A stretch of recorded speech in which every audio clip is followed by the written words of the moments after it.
I kept hearing that Lipsense was not a lip stain, and I get that you'd want to separate yourself from that group because lip stains have a bad reputation for being bad for your lips and for drying them out.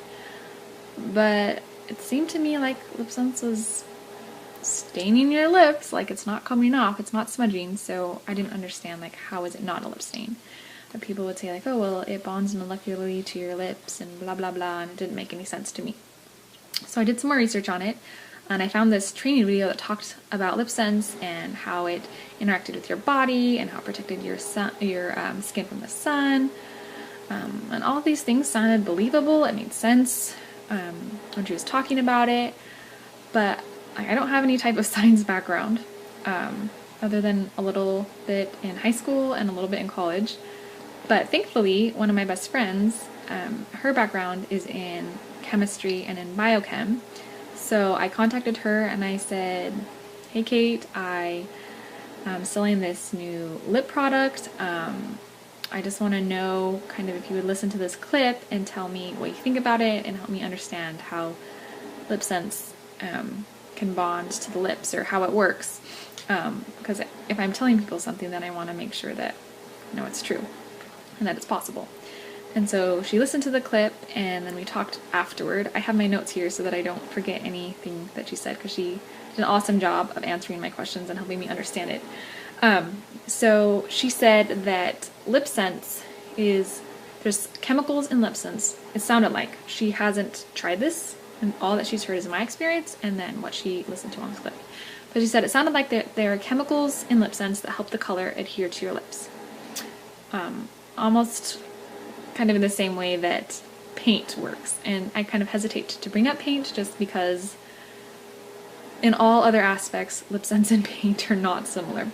Paint is very bad for your skin. Lipsense is not. But just to illustrate and kind of help me understand, and hopefully you understand, we'll go with the paint example.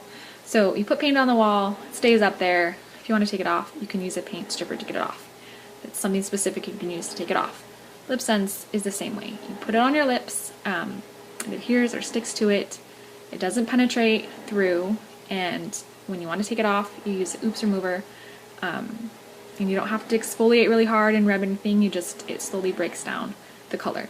And I've noticed that when I take it off at the end of the day, I'll get like feels like beads that come off of color.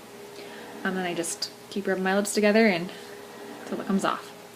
So that made sense to me. And she said a lip stain is kind of more like a permanent marker, where if you put it on your skin, it seeps into it, penetrates the skin, and it stays there for a while, and it's really hard to get off, and it's kind of like you have to take part of your skin off.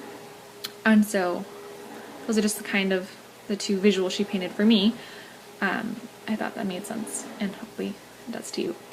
So I also asked her about pH levels, because I've heard that one of the reasons that your Lipsense may last not as long or may last really long just depends on your pH levels. And she said that there's different chemicals in our bodies, in our saliva, in our sweat, and you take those chemicals, they interact with chemicals found in Lipsense, and then you also have the color of the Lipsense. Some colors naturally just last longer when everything else is equal. So when you have those three things, that is going to determine how long your Lipsense will last. The range is 4 to 18 hours. And something else semi-related to that is if you have or you're applying other products, other lipsticks that contain wax, which a lot of them do, then you're kind of putting a barrier between your lips and the Lipsense. And so the Lipsense, instead of sticking to your lips, is sticking to this waxiness. And when you first start wearing Lipsense, you will notice that, well, you may, not always, that it starts to exfoliate and that waxy buildup is coming off. And it may take several weeks in order to get all of that wax buildup off. But if you stick through it, then you'll get to a point where your Lipsense is lasting a lot longer and helping your lips to stay hydrated. So that was kind of a different tangent that Kate and I didn't talk about, but that will help your lip color last longer. And the other thing that I asked, was about, so I'd seen this picture where someone had put Lipsense on their hand and then they got out in the sun and burned their hand. And then they took the Lipsense off and there was 3 like white non-burned stripes on their hand. And so I asked her, I said, I know there's no SPF in it, so is it possible for you to have like that barrier that protects you from the sun, just like a physical barrier? And she said, yep, that was totally possible. And so my follow-up question was, well, if you have that barrier there that's protecting your lips from the harmful rays of the sun, then is it still possible for like the vitamin E oil and the shea butter to penetrate through that barrier and nourish your lips, like what's supposed to happen with the gloss? And she said, yeah, that is actually possible. So that was good news. I think that was everything that she helped me with. A lot of good information. The other point that I want to bring up in how Lipsense is different than like your traditional lip stain or lipstick is that it doesn't contain lead. And that may not sound like a big deal, because how often have you looked at your ingredient list and be like, oh, there's lead in there? It's not something that people intend to put in their products.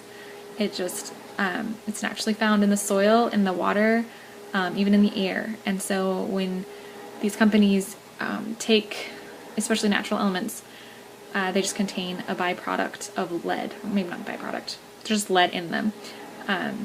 And so they put in their products. There was actually a study done by the FDA, I think in 2009, and another one in 2012, where they just pulled brand name lipsticks and they tested them for lead, and they found that there was a surprisingly high amount of lead in a lot of these lipsticks. And so I think it's really awesome that the company Senegence makes this claim that there is no lead in their lipstick, and the only way to find that out is by testing. And I just appreciate that they're willing to go the extra mile and protect us from lead poisoning. So yeah, I hope that you found this helpful and that it answered questions that you have. If you have more, feel free to let me know or to comment. Thanks.